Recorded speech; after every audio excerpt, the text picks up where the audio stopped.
لبیک یا حسین، لبیک یا حسین، لبیک یا حسین۔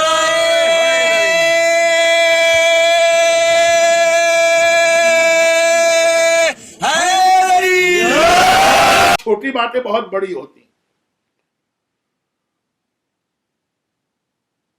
جس انداز سے فاطمہ نے، جو سب سے پہلی بات میں کہہ رہا ہوں، علی کا گھر سنبھالا۔ اچھا، اب یہ باتیں معصومین کے حوالے سے تو ایک طرح سے فائدہ مند نہیں، سب ایک ہی نور کے ٹکڑے ہیں، لیکن ہماری بچیوں کو، ہماری عورتوں کو، ہمارے گھر کی خواتین کو اور ہمارے گھر کے مردوں کو پیغام تو اسی طرح سے ملے گا کہ جب پیغمبر کی حدیث ہمارے سامنے کل والی آ گئی، پیغمبر نے تقسیم کارڈ کر دی، فاطمہ کہہ رہی ہیں کہ میں اتنا خوش ہوں اس تقسیم کے اوپر۔ کبھی ایسا ہوتا ہے نا کہ کوئی بھی آرگنائزیشن میں یا اچھے ادارے میں، بلکہ برے میں بھی، لیکن برے کی مثال چھوڑی، لوگوں کو مختلف کام دیے جاتے ہیں، بھائی یہ کام، یہ فنکشن کرنا، یہ مجلس کرنا، یہ امام باڑہ چلانا، یہ یتیم خانہ چلانا۔ ایک آدمی تو نہیں کر سکتا نا، کام تقسیم ہوتے، بھائی تم یہ کرنا، تم یہ کرنا، تم یہ کرنا۔ اس میں اگر کسی کو اس کی اپنی فیلڈ کا کام مل جائے، جس کا وہ ماہر ہے، جو اس کے لیے بہت آسان ہے، وہ اتنا خوش ہو جائے گا۔ ایک بہت بڑا یہ سائیکالوجی کے اندر ایک الگ سے ایک پیغام بھی، کہ اگر آدمی کو جاب جو ملے نا، وہ اپنی فیلڈ کا ملے، وہ اتنا سکون محسوس کرتا ہے اور اتنا وہ ترقی کرتا ہے۔ یہ بہت اہم موضوع ہے، لیکن میں موضوع سے ہٹ جاتا ہوں۔ میں موضوع سے ہٹنے نہ پاؤں، اس لیے میں واپس آ جاتا ہوں کہ فاطمہ پیغمبر آ کے کام تقسیم کر رہے ہیں، نہ بیٹی کچھ بول رہی ہے نہ داماد کچھ بول رہا۔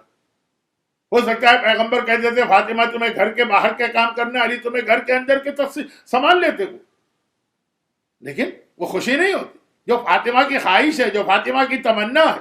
جیسے شہزادی کی تمنا پہ تو زمین و آسمان چلتے ہیں، میں اب عام ماحول کی بات کر رہا ہوں۔ پیغمبر نے وہی ذمہ داری دی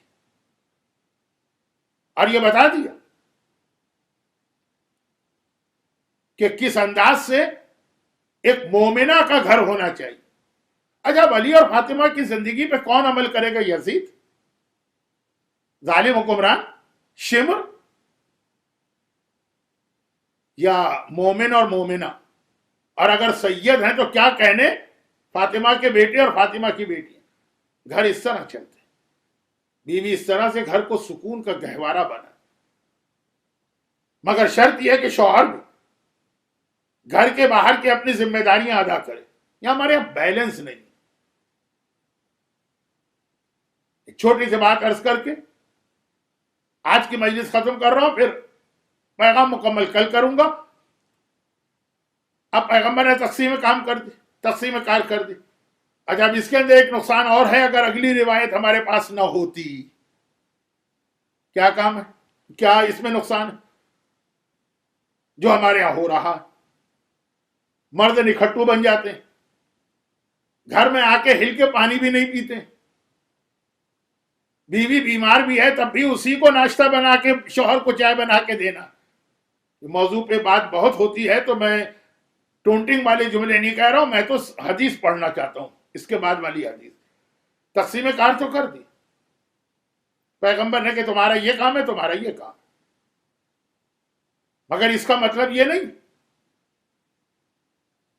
کہ دونوں اس انداز سے اپنے کام میں لگ جائیں۔ جو میں نے کل کہا، کیا عورت جاب نہیں کر سکتی؟ کیا عورت بزنس نہیں کر سکتی؟ صرف ایک اس میں رکاوٹ آتی ہے کہ شوہر کی اجازت کا بغیر گھر سے نکلنا حرام، تو وہ بھی شادی شدہ عورت نا۔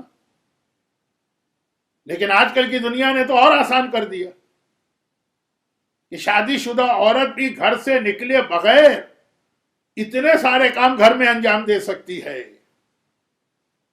یا آن لائن بزنس میں تو آج کل دنیا میں عورتیں بہت آگے نکل گئی، کمفرٹیبل، جو اسلام چاہتا بھی ہے کہ نامحرموں سے کم انٹریکشن بھی ہو، اور پھر وہ چاہے تو سارے کام کرے، کوئی حرج نہیں، مگر اپنی بنیادی ڈیوٹی چھوڑے بغیر،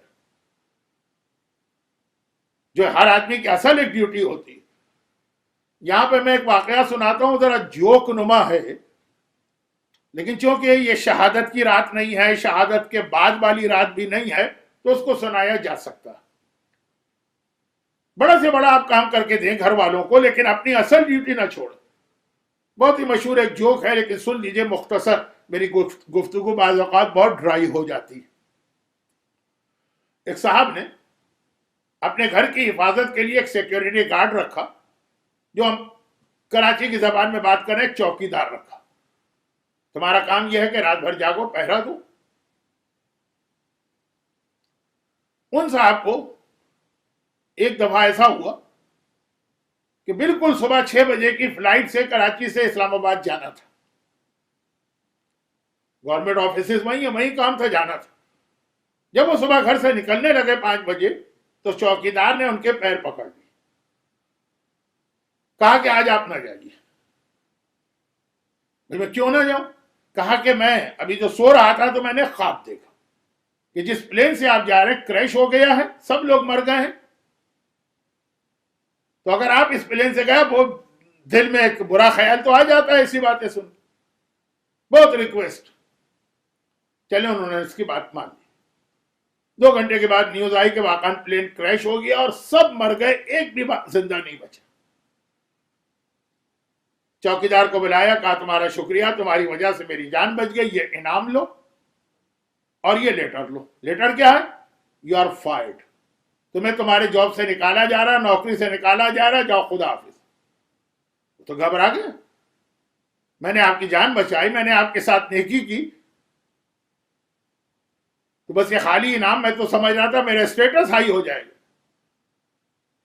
کہا کہ نہیں، تم نے جو نیکی کی وہ اپنی جگہ، لیکن خیانت کی میرے ساتھ۔ تم نے کہا کہ میں سو رہا تھا، میں نے خواب دیکھا، میں نے تمہیں رکھا تھا رات بھر جاگ کر پہرا دینے کے لیے، سو کیسے گئے تم؟ خواب کا مطلب تو یہ ہے نا کہ تم سو رہے تھے اور پہرا کہاں رہا؟ جو تمہاری ڈیوٹی تھی وہ تم نے انجام نہیں دی، بے شک میری جان بچا دی، اس کے لیے انعام لے لو، لیکن جاب نہیں رکھا جا سکتا۔ تو اب یہ جو ہر ایک کی ایک ڈیوٹی اسلام نے بتائی ہے، وہ ڈیوٹی کو کرتے ہوئے پھر اور نیکیاں کرے تو کیا کہنا۔ بہت ساری عورتوں کو میں جانتا ہوں جو دین کے کام کی خاطر اپنے گھروں کو تباہ کر رہی ہیں، نہ شوہر کو ٹائم دے پاتی ہے، نہ اولاد کو ٹائم دے پاتی ہے۔ ہاں، حتیٰ میں اپنی فیلڈ کی بات کر رہا ہوں، مجلس پڑھنے میں اتنی بزی ہو گئی، لیکن چونکہ یہ عام مومنات کا موضوع نہیں ہے، اس لیے میں اس کو زیادہ ہائی لائٹ نہیں کرنا چاہتا، لیکن اور کام، چیریٹی کے کام ہے، ویلفیئر کے کام ہے، لوگوں کی خدمت کے کام ہے، سب کرو، لیکن پہلے اپنی ڈیوٹی۔ یہ پیغمبر نے تقسیم کر دی، لیکن تقسیم کرنے کے بعد پھر کیا کہا؟